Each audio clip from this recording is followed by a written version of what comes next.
I'm Kathy, the Adult Services Librarian at the Waynesville Library, and today I would like to show you how to make this really great dessert, super adaptable, and it looks really pretty, but it's actually really simple. It's called a French clafoutis, and it is traditionally made with cherries, which is what I'm going to make today.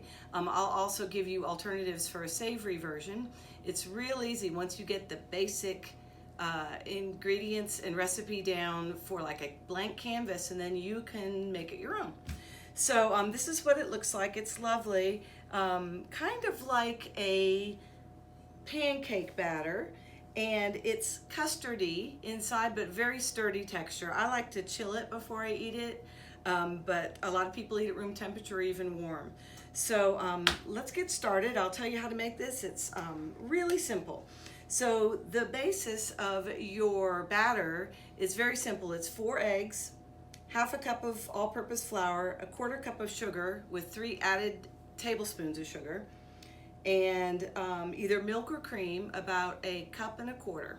Now, an alternative version for this calls for cherry liqueur. I did not have any, so you can add that if you'd like, and if you do, just cut back on the milk a little bit. And really important for this is almond extract, because this traditional dish is made with cherries that have the pits in them, which I think would be really difficult to eat. But that is a traditional way of making it, and those pits give it a little bit of an almond flavor. So if you're making the cherry version, make sure you add almond extract and vanilla. And that's it. And then I just put a little powdered sugar on the top. It's real easy. So let me show you how to make the batter. So you're going to mix in your flour, which is half a cup, and your sugar, which I have here, a 1/4 cup plus 3 tablespoons. And you just whisk that together real quick. And then you simply add 1 egg at a time. I've got 4 that I already cracked in here, and so you just plop one in, whisk it a little bit, and at first it's really, really thick. Oh, a little bit of salt too, I forgot to mention that. About a 1/2 teaspoon of salt. Let me move that out of my way. So you just plop a little egg in there. I find it easier to do it this way than to crack them one at a time. So I always crack them ahead of time. And see, it's starting to come together real thick, like a, kind of like a, at this point it's kind of like a waffle batter. And we're gonna end up thinning it out. 1 egg at a time. And then we're going to add the vanilla and the almond extract. Keep in mind you can use any fruit for this. I've made one with peaches and I've made it with pineapples. When I make it with any other fruit, I don't add the almond extract, but that's up to you. So see how loose it's becoming? And then just add the last egg. And there's a little piece of shell in there. I want to get that out. You know how hard that is to do with your fingers.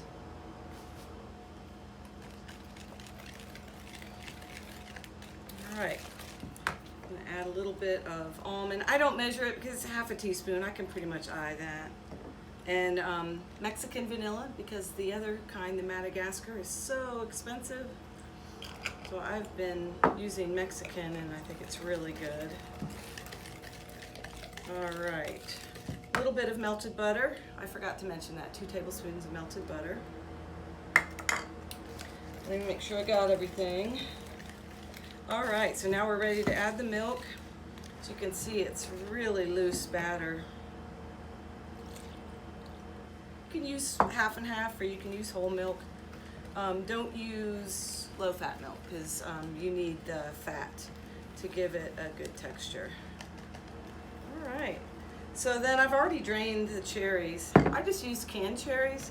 I've also used frozen ones that I defrosted, and I've used fresh ones when I had them, but of course I pitted them, which I know is not traditional, but I did not want to try to eat a dessert with cherry pits in it. It just doesn't seem like fun to me. And that's it. So see, that's a really easy batter, and you just mix the cherries in, and that's it. Let me make sure I got everything. Vanilla, almond, milk, flour, salt.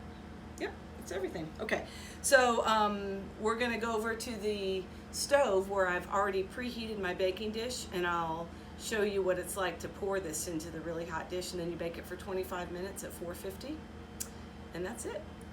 So I put this in a few minutes ago. Any 8-inch baking dish, 9-inch if you want it all to be a little flatter, but I like it with a little thickness to it. I've already buttered this just a little tiny bit. Okay, so you just pour it in, and then you put it right back in the hot oven, and you cook it for 25 minutes.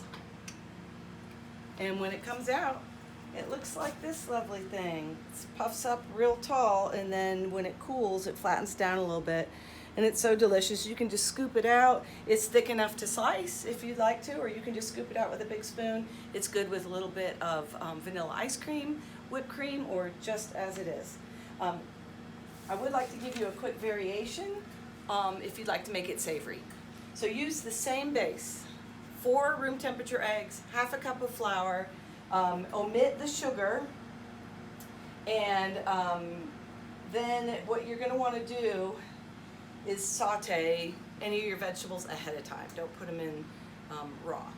And then add whatever shredded cheese you like and cook it the same way. You could do ham and cheese or mushrooms and cheese, whatever you like.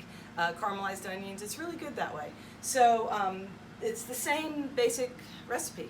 So it's very simple to alter it to become a savory dish too. So there you go. It's easy. It looks really nice. You can whip it up with whatever you have in the house, because you can use any canned fruit or any frozen fruit as long as you've defrosted it first. So easy, so delicious. It's really fun to make too. So I hope you give it a try. And if you'd like the written recipe, just go to the library's webpage. And if you have any questions for me, don't hesitate to email. And thanks for watching. So if this has got you inspired to try some French desserts, check out these 2 books, Tasting Paris by Dussoyer and The Little French Bakery Cookbook by Holding. Both of these are beautiful books and may inspire you to make some delicious treats for yourself and your family. So check them out.